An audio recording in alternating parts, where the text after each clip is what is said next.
Numéro 3. Les lumières de Min-Min. Bulea est une ville intérieure du Queensland, Australie. Un panneau en ville indique « Pour les 120 km suivants, vous entrez dans le territoire de la lumière de Min-Min ». Le mystère moderne non résolu est une lumière qui parfois suit les voyageurs sur de longues distances. Elle a été approchée mais jamais identifiée, dirigée par le conseil du Shire de Balea dans l'intérêt du tourisme. Le nom Min-Min vient de l'hôtel, le Min-Min, qui se trouvait entre Balea et une autre ville de l'Outback, Winton. L'hôtel a brûlé en 1918. Les lumières de Min-Min ont aussi été nommées lanternes de Patty, Jack-o'-lantern et Will-o'-the-Wisp. Simplifions, appelons-les les lumières de Min-Min. Les lumières de Min-Min sont des orbes lumineuses flottantes et mobiles. Ils brillent, et parfois ils suivent même les gens. Des personnes ont rapporté avoir observé des lumières de couleurs variées comme le bleu, blanc et jaune. Ils sont principalement trouvés au-dessus de l'horizon. Soi-disant, ils sont impressionnants, et les gens ont pleuré à la vue d'eux. La première observation enregistrée de lumière mystérieuse dans l'Outback australien se trouve dans le livre de Thomas Horton James de 1838, 6 mois en Australie du Sud. Il a toutefois noté que les lumières se trouvaient à Victoria, à environ 1500 miles de Malia. On ignore donc si ce sont les mêmes lumières. Voici ce que James a écrit. Un groupe d'explorateurs campait dans la région de la rivière Alvins, dans l'est de Victoria, lorsqu'ils ont vu un feu un peu plus loin. Certains d'entre eux sont partis enquêter, mais ils ont mis environ 3 heures à revenir, et ils n'avaient vu ni feu, ni bushrangers, ni voyageurs. Ils se sont courageusement dirigés vers où ils pensèrent que le feu brûlait, mais il était aussi loin qu'au début. En bref, il s'est avéré être un ignis fatu ou feu follet, et les a gardés plus d'1 heure, trottinant en vain à sa poursuite, jusqu'à ce qu'une pâleur vacillante soudaine confirme sa nature insubstantielle, et ils sont plutôt mortifiés de retour au lit. D'autres endroits où les lumières ont été discutées incluent le roman pour jeunes adultes de Mavis Clark en 1967, The Min-Min, et son autobiographie de 2004, Trust the Dream. Le cinéaste Job Clark a réalisé un court-métrage intitulé Min-Min Light en 2015. Le court-métrage parle des rencontres de Clark avec les lumières. Cleric a mentionné que les lumières sont venues directement à elle lors de sa première observation. Elle a dit qu'elle aime penser qu'il y a plus dans la vie que ce que nous pensons. Nombreuses personnes ont affirmé avoir vu les lumières au fil des ans, comme rapporté dans des livres et films. Par exemple, après l'incendie ravageant l'hôtel, Stockman a dit qu'une lumière mystérieuse le suivait alors qu'il se dirigeait vers Balea. Un autre récit provient d'un garde forestier dans la zone indigène protégée de Balangara. Le garde forestier James Birch a affirmé avoir grandi avec les récits des anciens de sa communauté, disant que ces lumières étaient les esprits des gardiens du pays. Il a raconté qu'une fois, revenant d'une partie de pêche avec ses passagers, ils ont aperçu des lumières. Tellement fascinés par les lumières, ils ont mis du temps à réaliser qu'ils conduisaient dans la mauvaise direction. Les lumières de Min-Min ont tellement fasciné le public que de nombreux touristes se rendent dans la région de Bulea juste pour avoir la chance de voir les lumières. Alors, que sont les lumières? Les Australiens indigènes ont des histoires sur les lumières datant d'avant la colonisation européenne. On croyait que les lumières étaient des ancêtres destinés à guider les gens. On disait aussi que si les lumières vous touchent, elles vous emporteront.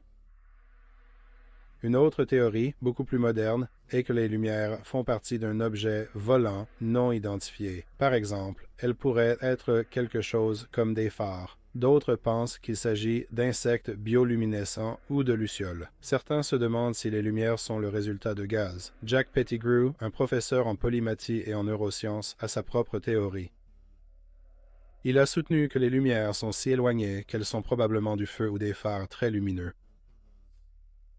Il a dit que l'air froid peut modifier le fonctionnement de la lumière. Il a dit qu'à l'horizon, lorsqu'il y a une couche d'air froid, la lumière peut être captée dans l'air froid. Il a fait une expérience dans laquelle il a pris son camion et a conduit 10 km depuis le camping. Il a ensuite pointé les phares dans la direction du camping. Les gens au camping ont vu les lumières à l'horizon et elles ressemblaient beaucoup aux lumières de Min Min. Les lumières ont même changé de couleur, passant de l'orange et du rouge au jaune et au vert. Il a dit que les lumières flottaient également au-dessus de l'horizon. Quelles que soient les lumières, elles ont certainement capturé l'imagination des gens. Si vous adhérez à l'ancienne croyance indigène, veillez à ce que les lumières ne vous attrapent pas.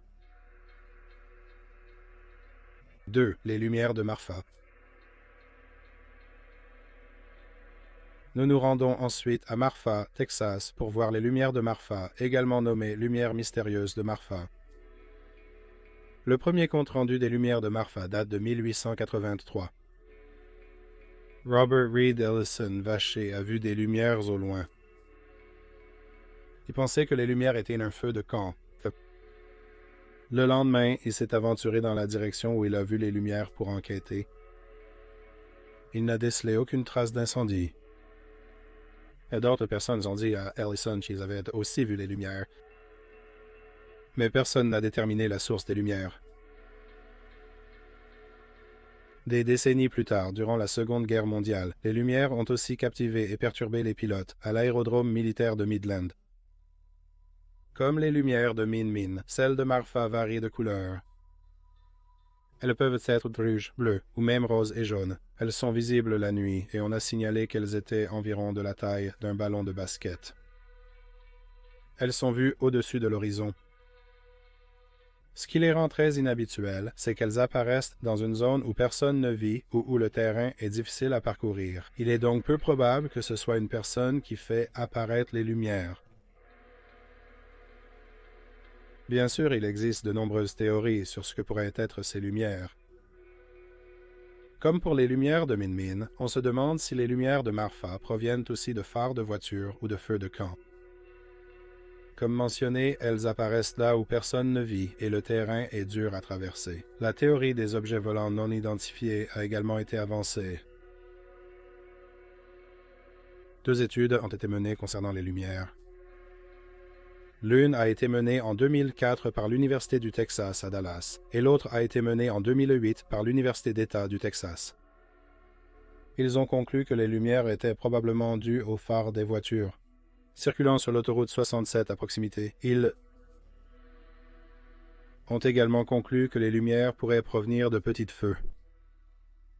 Le professeur Carl David Stephen de l'Université d'État du Texas a indiqué que les phares de Macara sont visibles à travers 15 miles d'air du Texas occidental, inégalement chauffé par le sol. Les rayons de lumière sont légèrement courbés et dispersés, rendant les phares flous et vacillants même à travers un télescope. C'est pourquoi les étoiles scintillent. Mais Stephen a également dit que les vraies lumières de Marfa ne sont pas des phares. Cela peut sembler déroutant, mais cela signifie que les lumières que la plupart des gens voient sont des phares ou des feux. Toutefois, un autre phénomène lumineux inexpliqué pourrait exister dans la région. Les gens aperçoivent les lumières en regardant à l'opposé de l'autoroute. Il est rare de voir les lumières. En moyenne, elles ne sont vues que 24 jours par an. Un autre problème est que la première observation des lumières a eu lieu en 1883, bien avant que les voitures ne circulent sur l'autoroute dans la région. Une autre théorie est que les lumières sont une illusion d'optique appelée mirage supérieur ou Fata Morgana. L'illusion est difficile à expliquer, mais elle se produit lorsque de l'air chaud est au-dessus de l'air frais. Elle est principalement observée sur l'eau, mais peut aussi être vue sur Terre. Un exemple est de voir un bateau au loin, et il semble inversé ou on dirait qu'il vole sur l'eau. Le mirage supérieur est également une explication possible pour les morpholites, car le climat de l'ouest du Texas est exactement ce qui est nécessaire pour créer l'illusion. Une théorie suggère que le gaz des marais, composé de phosphine et de méthane, s'enflamme parfois au contact de l'oxygène.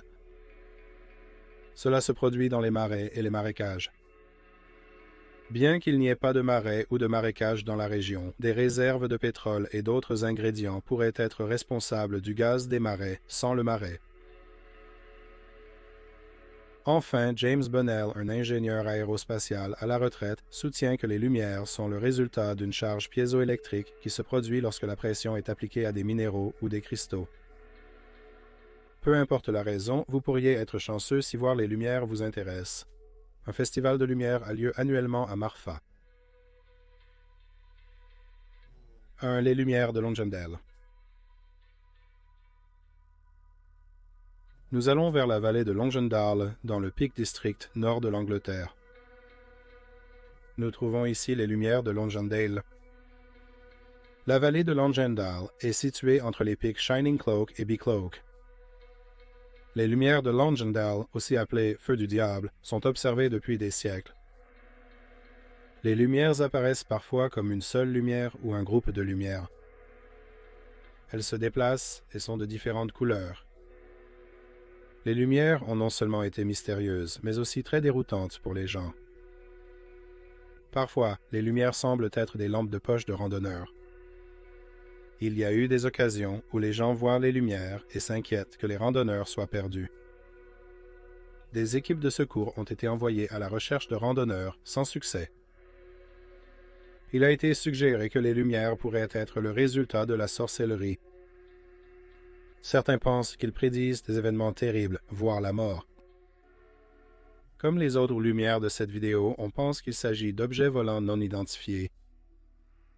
Théoriquement, les objets volants non identifiés seraient logiques, car les lumières mystérieuses que nous avons couvertes ont été sur 3 continents différents.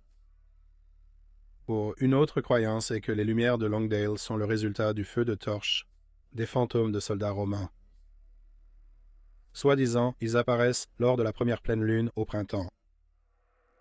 Outre les explications paranormales, nous avons discuté d'autres explications dans les 2 entrées précédentes, comme les phares ou les feux de camp. Une autre raison pourrait être la lumière des maisons. Certaines spéculations suggèrent que la lumière près de l'aéroport de Manchester pourrait provenir des avions. Finalement, certains estiment que les lumières sont des torches de garde-chasse traquant des renards localement. Arthur Paul Devereux a recherché les lumières de Lonsdale et a écrit 2 livres à leur sujet. Il croit que les lumières résultent de failles géologiques dans les dépôts minéraux. Il a déclaré qu'en Derbyshire, il y a de nombreuses failles géologiques, des dépôts minéraux, des réservoirs, et que le poids de l'eau sur des fissures souterraines comme des failles géologiques peut provoquer le mouvement de la Terre, ce qui pourrait générer le type de forces électromagnétiques qui peuvent produire les lumières. Le seul problème avec cette théorie est que les lumières ne sont pas vues près du sol. Elles sont vues flottant à plusieurs pieds du sol. Peu importe comment elles sont produites et d'où elles viennent, beaucoup de gens ont l'expérience de les voir. L'incident s'est produit le 14 février 1995 lorsque Laverne Marshall conduisait sur Snake Pass avec sa fille et son petit-enfant. Ils ont vu des lumières qui les suivaient devant leur voiture.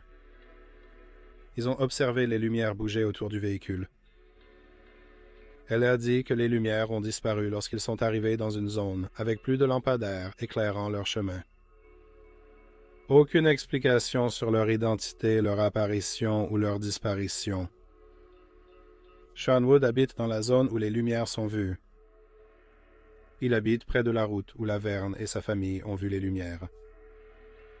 Il a dit qu'il a vu les lumières des dizaines de fois depuis les années 80. Une fois, c'était une nuit sombre et il pensait que quelqu'un dirigeait une lampe de poche à travers sa fenêtre avant. Il a remarqué que la lumière différait de celle d'une lampe de poche. Il l'a nommée lueur de clair de lune glaciale. Il est sorti pour enquêter sur la source des lumières et a vu une grande boule pulsante au-dessus de sa maison. D'autres rapports de personnes voyant les lumières ont eu lieu dans les années 40, spécifiquement pendant la Seconde Guerre mondiale. À l'époque, les gens ont expliqué les lumières, pensant qu'elles étaient simplement dues à l'activité militaire. Finalement, quoi que soient ces lumières, elles ont capturé l'imagination des gens. Bien que certaines explications scientifiques puissent fournir des réponses, elles ne semblent jamais englober toute la magie que présentent les lumières. Si vous avez déjà aperçu ces lumières, dites-nous quelle explication vous paraît la plus logique. Merci d'avoir regardé cette vidéo. Nous espérons que vous l'avez trouvé intéressant. Si cela vous a plu, pensez à vous abonner. Nous aurons une nouvelle vidéo sur le paranormal chaque semaine. Si vous découvrez cette chaîne, consultez aussi notre autre chaîne Criminellement répertoriée. Nous avons plus de 325 vidéos présentant des histoires de crimes étranges, mais vrais. Vous pouvez le trouver sur youtube.com/criminellement répertorié. Nous avons également un podcast sur les affaires non résolues qui ont finalement été résolues, appelé Criminellement répertorié, présente dans le meurtre. Vous pouvez le trouver sur Stitcher, Spotify, Amazon Music et partout où vous trouvez de super podcasts. C'est tout pour aujourd'hui. Merci encore de regarder.